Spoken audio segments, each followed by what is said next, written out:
Halo teman-teman, balik lagi dengan Asbim di sini. Oke, langsung aja kali ya. Sesuai judul, fokus utama pada analisis kali ini adalah menerjemahkan kitab suci Harley dan mural epik ini. Nah, dari sana gue akan mencoba menceritakan kisah era sebelum abad kekosongan, pada saat abad kekosongan, dan ramalan masa depan dunia One Piece. Seluruh kisah ini juga sekaligus akan menjawab beberapa pertanyaan penting, seperti bagaimana sih dunia One Piece terbentuk? Kenapa bisa ada Red Line? Siapa sih dewa bumi, dewa laut, dan dewa hutan? Buah iblis itu asalnya dari mana? Zunesa melakukan kejahatan apa? Hingga bagaimana sih cara Luffy mengalahkan Imu? Oke, sebelum mulai jangan lupa like dan subscribe dulu ya kalau kalian tertarik dengan info, analisis, dan teori-teori soal One Piece. Oh iya, gue juga mau berterima kasih banget ke Alfa Rezal, Helmi, South, Aman Bro atau Charlie Wong, dan Pasca Soul karena udah traktir via Saweria. Kalau kalian mau traktir juga, link ada di komen ya. Oke, yuk kita mulai pembahasannya. Supaya analisis ini lebih mudah dipahami, gua akan coba jelasin dulu secara singkat 3 fase dunia menurut kitab Harley. Baru setelah itu, gua akan coba jelasin satu-satu secara detail ya. Gampangnya, menurut kitab Harley, dunia One Piece itu memiliki 3 fase. Peristiwa besar yang terjadi di setiap fase itu beda-beda. Tetapi di setiap fase selalu ada sosok Sun God dan Earth God yang jadi karakter utamanya lah bisa dibilang. Fase dunia pertama adalah era Nika sebagai Sun God, di mana dia membebaskan para budak. Era ini berakhir dengan kekalahan Nika oleh Earth God dan terbentuknya Red Line. Fase kedua adalah era Joy Boy sebagai Sun God atau abad kekosongan.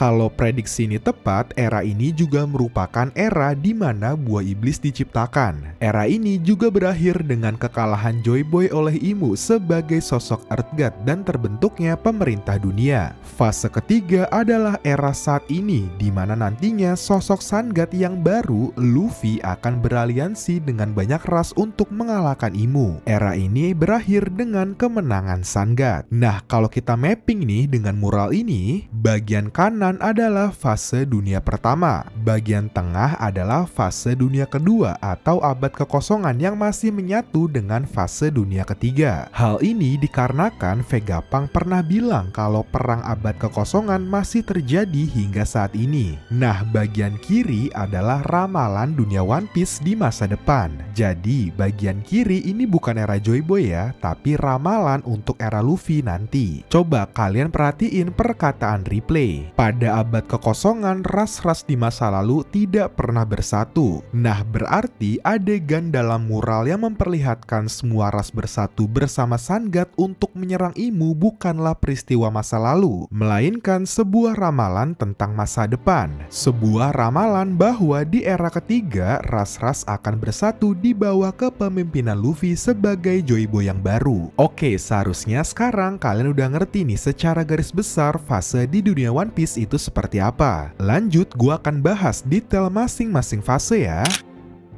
Di bumi ada api, umat manusia yang dikuasai oleh nafsu menyentuh matahari yang terlarang.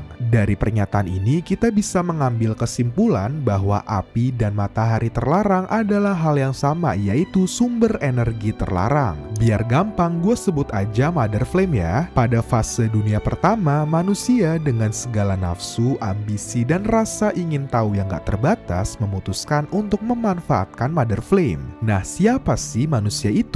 Berdasarkan mural ini, manusia itu mungkin adalah raja, salah satu raja yang memimpin sebuah kerajaan di fase dunia pertama. Untuk mewujudkan ambisi dan keserakahannya, sang raja memperbudak banyak orang untuk membantunya memanfaatkan Mother Flame. Tapi apa sih tujuan raja? Kalau kita perhatiin muralnya, Mother Flame yang dibawa para budak diberikan kepada sosok ular besar ini. Di sini kita bisa melihat ular besar ini menyatu dengan kota dan mesin yang digunakan untuk menciptakan Mother Flame.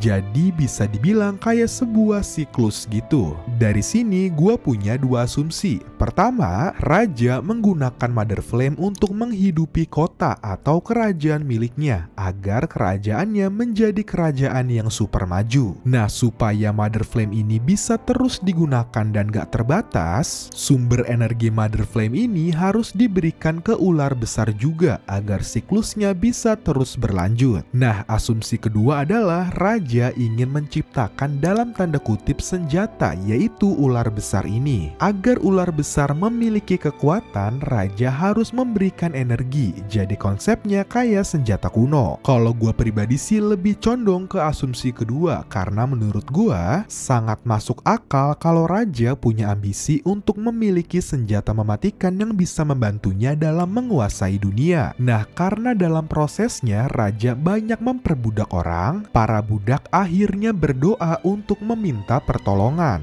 Doa ini berhasil memanggil Nika, sang dewa matahari atau Sun God, dan berhasil membebaskan para budak. Hal ini jadi nyambung dengan kisah Ras Bakenir dan cerita dari Wushu yang mengatakan Nika adalah sosok yang berhasil membebaskan para budak dan membuat para budak tersenyum. Oke, lanjut, tapi ternyata munculnya sosok Sun God di bumi membuat Earthguard atau dewa bumi tidak suka. Tapi bang, kenapa sih Earthguard gak suka sama Sun God? Oke, balik lagi, di sini cuma asumsi ya. Ada kemungkinan bahwa raja di sini memiliki hubungan dengan Earthguard. Ketika rencananya diganggu oleh Sun God, raja memutuskan untuk memanggil Earthguard. Insiden ini akhirnya menimbulkan pertempuran besar. Earthguard bekerja sama dengan ular besar untuk mengalahkan Nika. Hasilnya dunia hancur, Nika gagal dan akhirnya mati. Ular besar ini juga mati dan sisa-sisa tubuhnya membentuk garis abadi yang mengelilingi seluruh dunia,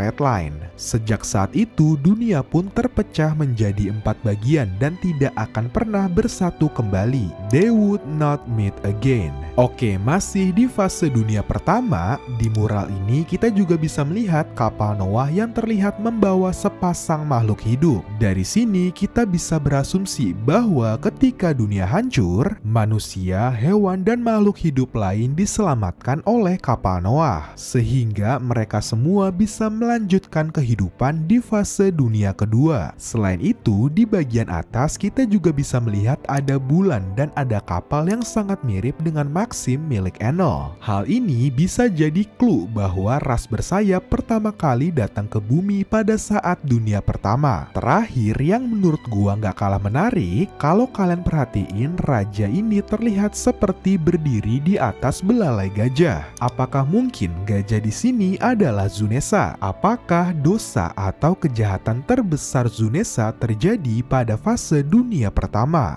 Dia membantu raja mewujudkan rencananya dan jadi pemicu hancurnya dunia. Berabad-abad kemudian, sebuah nafas berhembus di dalam jurang. Artinya mungkin ada kebangkitan di tengah kegelapan. Mother Flame kembali dihidupkan. Momen ini mengawali fase dunia kedua. Dewa hutan memanggil iblis-iblisnya. Banyak yang mengatakan bahwa kalimat ini menceritakan asal mula terciptanya buah iblis. Menurut Vegapunk pada chapter 1069, buah iblis berasal dari keinginan manusia yang ingin mencapai puncak evolusi. Di zaman itu, doa atau impian tersebut didengar oleh Forest God atau dewa hutan. Melalui pohon Adam, Forest God menumbuhkan buah-buah yang belum pernah terlihat sebelumnya. Buah ini memberikan kekuatan luar biasa yang disebut sebagai buah iblis. Jika Mother Flame adalah dosa besar pada fase dunia pertama, buah iblis adalah dosa besar pada fase dunia kedua. Buah iblis membuat murka dewa laut. Artinya orang-orang yang memakan buah iblis mendapatkan kutukan dari dewa laut. Mereka nggak akan bisa berenang lagi. Nah, sepertinya pada fase dunia kedua, tepatnya pada era abad kekosongan, ada 2 orang nih yang berhasil membangkitkan 2 kekuatan yang dulu pernah bertarung pada fase dunia pertama, Sun God Nika dan Earth God. Joy Boy mendapatkan kekuatan Nika sebagai Sun God, sedangkan Imu mendapatkan kekuatan Earth God atau dewa bumi. Hal yang memperkuat bahwa Imu adalah dewa bumi adalah kalau kalian perhatiin mesin ikonik ini, pose ini sangat mirip dengan dewa Yunani Gaia. Nah, Gaia dalam mitologi Yunani merupakan perwujudan dari bumi. Selain itu, pada model geosentrik, 5 planet yang merupakan Gorose berputar mengelilingi bumi. Karena pada model geosentrik, bumi merupakan porosnya. Hal ini jadi cocok dengan kondisi sekarang. Imu yang merupakan bumi adalah porosnya atau pemimpinnya, sedangkan Gorose yang mengelilinginya adalah bawahannya. Lengkapnya bisa cek video gue yang ini ya. Oke, lanjut. Sementara matahari menyalakan bara perang, Imu kembali memanfaatkan Mother Flame untuk menabur benih perang dengan cara memanfaatkan senjata kuno Uranus. Hasilnya, Imu berhasil menenggelamkan kerajaan kuno dan menaikkan permukaan air laut setinggi 200 meter.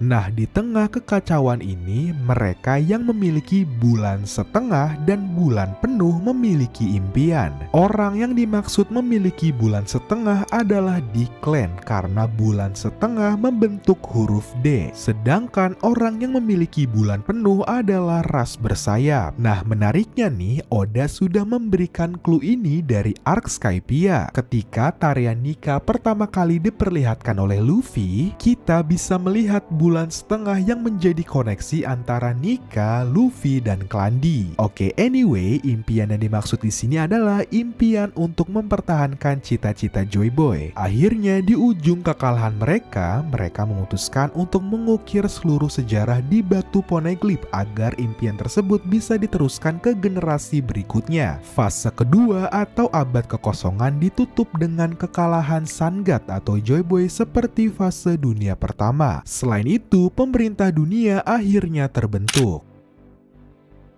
Akhirnya kita masuk ke fase dunia ketiga, yaitu dunia One Piece saat ini. Kekacauan merajalela, dunia hanyut dalam kehampaan, namun waktu tidak menghapus ingatan tentang hari yang dijanjikan. Bayangan membayangi, suara bulan setengah menggema sepanjang zaman.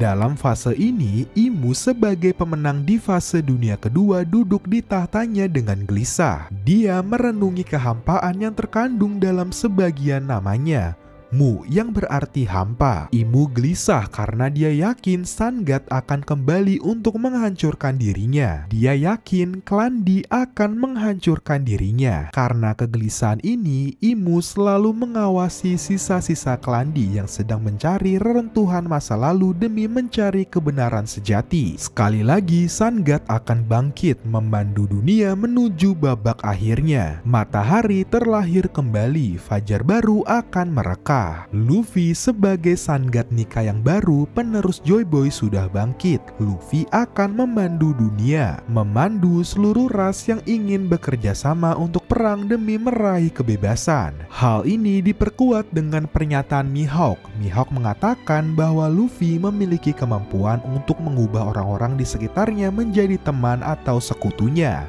Bahkan hal ini pernah dia tunjukkan di Wano ketika menjatuhkan Kaido. Nah, detail ras dan kelompok apa aja yang bekerja sama dengan Luffy bisa kalian pause di sini ya. Nah, fase dunia ketiga akhirnya ditutup dengan kekalahan Imu. Pasti kali ini akan bertemu. Red Line akan hancur. Keempat lautan yang sebelumnya terpisah atau tidak bertemu akhirnya akan bertemu kembali menjadi All Blue. Oke, itu dia seluruh analisis kitab Harley dan mural di chapter 1138. Nah, kalian boleh banget nih komen versi kalian ya, karena interpretasi kalian bisa jadi beda dengan yang gue bahas di video ini. Jujur, ini adalah salah satu video yang bikin kepala gue pusing banget. Jadi sorry banget kalau ada info-info yang kurang masuk akal atau sulit dimengerti ya. Kalian komen aja kalau ada yang kurang jelas atau kalian masih punya pertanyaan. Terima kasih sudah nonton video ini. Jangan lupa like, comment, share, dan subscribe supaya gue makin semangat bikin video.